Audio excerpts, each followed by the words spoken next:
Hello friends, कैसे हैं आप सब लोग। इंडियन सोशोलॉजिकल थिंकर्स की सीरीज हमारी चल रही थी और आज हम पढ़ने वाले हैं डीपी मुखर्जी को। फ्रेंड्स, डीपी मुखर्जी हर एग्जाम के पर्सपेक्टिव से बहुत इंपॉर्टेंट थिंकर है और स्पेशली जो इंडियन थिंकर्स है उनमें इनका एक बड़ा नाम है। डीपी मुखर्जी का जो जन्म होता है वो 1894 में होता है और जो डेथ होती है इनकी वो 1962 में होती है।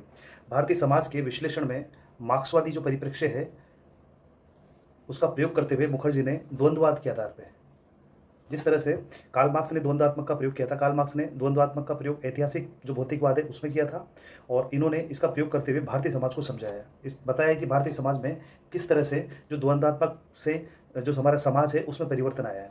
डीपी मुखर्जी की अध्ययन पद्धति मनोसमाजशास्त्री है।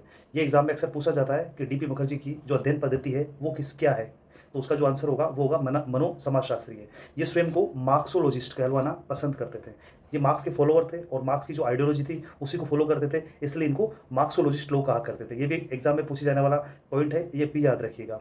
डीपी मुखर्जी का जन्म 1894 में कहाँ होता है? बंगाल के मध्यम वर्गीय ब्राह्मण परिवार में। और ये वह समय था जब बंगाल में बंकिम चंद्र, रविंद्रनाथ ठाकुर एवं शरद चंद्र के साहित्य का पुनर्जागरण हो रहा था। ये एक्चुअल में इनसे खासा प्रभावित भी थे। रविंद्रनाथ ठाकुर से प्रभावित थे, बंकिम चंद्र से प्रभावित थे और शरद चंद्र से प्रभावित थे। डीपी मुखर्जी राधा कमल मुखर्जी के समकालीन थे। ये भी एग्जाम में पूछा जाता है कि जो डीपी मुखर्जी थे ये किनके समकालीन थे, तो वो उसका जो राइट आंसर होगा वो होगा राधा कमल मुखर्जी। मुखर्जी ने अपना पहला जो लेख है उद्योग में प्रजातंत्र, ठीक है, ये इंपॉर्टेंट एग्जाम में पूछा जाता है। उद्योग में प्रजातंत्र लेख किसने लिखा है? तो ये लिखा था ये डीपी मुखर्जी ने। ध्रुवजी प्रसाद मुखर्जी इनका पूरा नाम है फ्रेंड्स। ये उन्होंने उस समय लिखा था जब न तो प्रजातंत्र और न ही उद्योग का विकास हुआ था। मतलब जो उद्योग का विकास भारत में नहीं हुआ था और भारत तो एक कच्चे माल का एक सोर्स मात्र था उस समय, जब जो उद्योग का विकास है वो ब्रिटेन में हो रहा था और प्रजातंत्र का विकास भी नहीं हुआ था क्योंकि यहाँ पे जो अंग्रेजों की सत्ता थी, ठीक है। वो कहते थे shaping man is enough for me. ये मानते थे कि जो स्टूडेंट्स थे या जो लोग थे जो जिनको बनाना ही इनके लिए पर्याप्त है, उनको बेस्ट गाइडेंस देना और उनको अच्छे से बना देना, ठीक है। 1922 में डीपी मुखर्जी ने लखनऊ यूनिवर्सिटी में समाजशास्त्र व अर्थशास्त्र के व्याख्याता का पद संभाला। ये क्वेश्चन पूछा जाता है कि डीपी मुखर्जी कौन सी यूनिवर्सिटी से संबंधित रहे हैं, तो ये रहे लखनऊ यूनिवर्सिटी से। 30 वर्षों तक इन्होंने यही काम किया। आर के मुखर्जी ने यही मिले, ठीक है। आर के मुखर्जी मतलब राधा कमल मुखर्जी, यही ए के सरन तथा D N Majumdar DP Mukherjee के शिष्य थे। तो ये भी क्वेश्चन पूछा जाता है एग्जाम्स में कि डीपी मुखर्जी के शिष्य कौन कौन रहे हैं, तो डी एन मजुमदार रहे हैं और ए के सरन रहे हैं। DP Mukherjee Indian sociological association के संस्थापक सदस्य रहे हैं तथा इंटरनेशनल सोशियोलॉजिकल एसोसिएशन में भी इन्होंने प्रतिनिधित्व किया है। इनकी जो समाजशास्त्रीय अवधारणा का जो तत्व है वो व्यक्तित्व है। इन्होंने समाज को महत्व ना देकर व्यक्ति को इंपॉर्टेंस दिया। ये द्वंद्वात्मक उपागम डायलेक्टिकल जो अप्रोच है उसके समर्थक थे। डीपी मुखर्जी ने भारतीय इतिहास का संवादात्मक प्रक्रिया द्वारा विश्लेषण किया। इन्होंने बताया कि परंपरा तथा आधुनिकता, उपनिवेशवाद तथा राष्ट्रवाद और व्यक्तिवाद तथा समूहवाद में परस्पर संवादात्मक प्रभाव होता है। कहने का मतलब ये है कि दो जो ग्रुप इन्होंने बताया या परंपरा, जैसे परंपरा और आधुनिकता, एक तरफ परंपरा है दूसरी तरफ आधुनिकता, दोनों में संवाद होता है, इससे परिवर्तन होता है, ठीक है। जैसे उपनिवेशवाद है और राष्ट्रवाद है। उपनिवेशवाद का मतलब जो ब्रिटेन थे, वो ब्रिटेन वाले जो लोगों ने उपनिवेश बना रखे थे पूरी दुनिया के अंदर, जिसमें भारत भी उनका एक उपनिवेश था, ठीक है। और एक था राष्ट्रवाद जिसमें राष्ट्र का महत्व था। ये दोनों जो विचारधाराएं हैं इनके बीच में संवाद होता है, तभी जाकर चेंज आता है। यही बात व्यक्तिवाद तथा समूहवाद में भी हम अप्लाई कर सकते हैं। व्यक्तिवाद तथा समूहवाद के बीच में जब संवादात्मक प्रभाव उत्पन्न होता है तब जाकर समाज में परिवर्तन होता है। दो परंपराओं के मध्य संपर्क के पश्चात सर्वप्रथम सामाजिक मूल्यों एवं वर्ग हितों के बीच पारस्परिक संघर्ष होता है, फिर उनमें समन्वय पैदा होता है, ठीक है। तो इन्होंने जो सामाजिक परिवर्तन है उसको समझाने के लिए वाद प्रतिवाद और संवाद का प्रयोग किया है। ये जो अप्रोच थी ये हीगल ने शुरू की थी दुनिया में, ठीक है, जिसमें सबसे पहले वाद होता है, दो लोगों के बीच में बात होती है, फिर दोनों में प्रतिवाद होता है, मतलब उनमें संघर्ष होता है, और फाइनली जब दोनों में से कोई नहीं जीत पाता है या दोनों में से कोई भी विचार डाउन नहीं हो पाता है तो उनमें संवाद होता है और एक नया परिवर्तन आता है। यही बात इन्होंने समझाई है। दो परंपराओं के मध्य संपर्क के पश्चात सर्वप्रथम सामाजिक मूल्यों एवं वर्ग हितों के बीच पारस्परिक संघर्ष होता है और फिर उनमें समन्वय पैदा होता है। तो एग्जाम में पूछा जा सकता है कि अपने अध्ययन के लिए वाद प्रतिवाद और संवाद का जो प्रयोग किया है वो कौन से भारतीय समाजशास्त्री ने किया है, तो इसका जो राइट आंसर होगा वो होगा डीपी मुखर्जी। इन्होंने बताया परंपराओं में परिवर्तन के 3 सिद्धांत दिए इन्होंने, श्रुति, स्मृति और अनुभव। डायरेक्ट याद कर लीजिएगा फ्रेंड्स, एग्जाम में कई बार पूछा जाता है कि परंपराओं में परिवर्तन के लिए डीपी मुखर्जी ने कौन कौन से सिद्धांत दिए। तो ऑप्शन में श्रुति, स्मृति और अनुभव जो आपको लगे, जो राइट लगे वो टिक मारिएगा। भारतीय परंपरा में अनेक प्रकार के विरोधों का उल्लेख भी किया तथा परंपराओं के अध्ययन के लिए डायलेक्टिकल अप्रोच का प्रयोग किया, ठीक है। आगे इनका अध्ययन देखते हैं। इन्होंने किया लिटिल एंड ग्रेट जो ट्रेडिशन है, लघु और व्रत परंपरा पर इन्होंने अध्ययन किया। भारतीय समाज में दो प्रकार की परंपराएं विद्यमान है, लघु एवं व्रत परंपरा। ठीक है, परंपराओं के स्रोत भारतीय शास्त्रीय ग्रंथ रहे हैं तथा इनका विस्तार संपूर्ण भारत में है। ठीक है, जो व्रत परंपरा है इनका जो सोर्स है वो शास्त्रीय ग्रंथ है।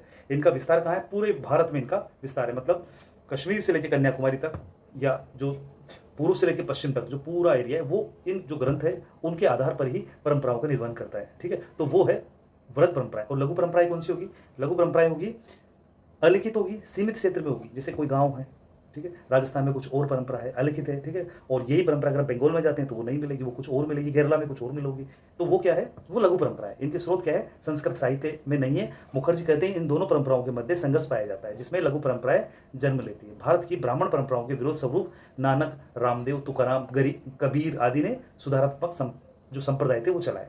ठीक है, दूसरा इन्होंने बताया डायलेक्टिक सीरीज ऑफ रियानेंस, मतलब पुनर्जागरण की जो श्रृंखला है उसके बारे में इन्होंने बताया। डीपी मुखर्जी भारतीय परंपराओं के अध्ययन के लिए भारत में हुए पुनर्जागरण आंदोलनों एवं प्रयासों का अध्ययन करने का भी सुझाव दिया। उनकी मान्यता है कि भारत में पुनर्जागरण का प्रारंभ 19वीं सदी में ही नहीं हुआ बल्कि ये वैदिक काल से चला आ रहा है। ठीक है, हम अब तक जो पढ़ते आ रहे हैं वो यही मानते हैं कि भारत में जो पुनर्जागरण जो काल है 19वीं सदी में शुरू होता है। मतलब जिस तरह से हमने स्वतंत्रता प्राप्ति के लिए जो प्रयास किए हैं, जो यहाँ पे जो साहित्य का जो जागरण पुनर्जागरण काल चला है, ठीक है, लोग जो आधुनिकता की ओर बढ़े हैं, धर्म का जो प्रभाव है वो कम हुआ, ये पुनर्जागरण है। विचारों को महत्व दिया गया, विवेक का प्रयोग किया गया, ये सब पुनर्जागरण है। तो ये 19वीं सदी में हुआ है, ये हम अब तक हिस्ट्री में पढ़ते हैं। लेकिन जो डीपी मुखर्जी थे इनका मानना था कि ये अभी से नहीं, ये वैदिक काल से चला रहा है। 19वीं सदी का पुनर्जागरण भारत में पुनर्जागरण की श्रृंखला की अंतिम कड़ी है। ठीक है, अन्य वैदिक जो आर्य हैं, अन्य वैदिक आर्य काल, बुद्ध काल, गुप्त काल, हर्ष एवं विक्रमादित्य काल, मुस्लिम जिसमें भक्ति काल तथा ब्रिटिश काल, इन्होंने इन कालों की परंपराओं तथा उनमें होने वाले संघर्षों, अनुकूलन एवं परिवर्तन की विवेचना की। कहने का मतलब ये है, इन्होंने जो पुनर्जागरण की जो श्रृंखला है उसके बारे में बताया कि ये आज 19वीं सदी की नहीं है, ये वैदिक काल से चली आ रही है। इसके लिए इन्होंने इसको कालखंडों में बांटा, जिस कालखंडों को आप याद कर सकते हैं, जैसे बुद्ध का काल था, गुप्त का काल था, हर्ष का काल हुआ, विक्रमादित्य का काल हुआ, मुस्लिम या भक्ति का काल हुआ, या ब्रिटिश काल हुआ। ठीक है, एग्जाम में पूछा जा सकता है कि किन्होंने जो पुनर्जागरण की जो श्रृंखला है उसको इस तरह से काल में बांटा है। तो इसका आंसर होगा डीपी मुखर्जी। ठीक है फ्रेंड्स, नेक्स्ट जो कॉन्सेप्ट इन्होंने दिया है वो dialectics between high and low tradition.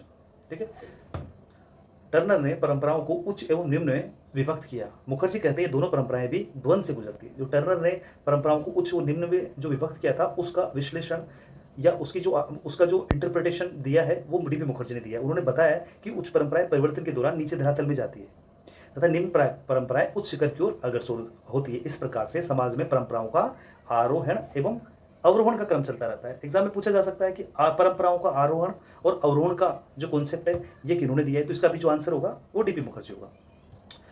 Next जो कॉन्सेप्ट इन्होंने दिया है वो है dialectics between endogenous and exogenous tradition.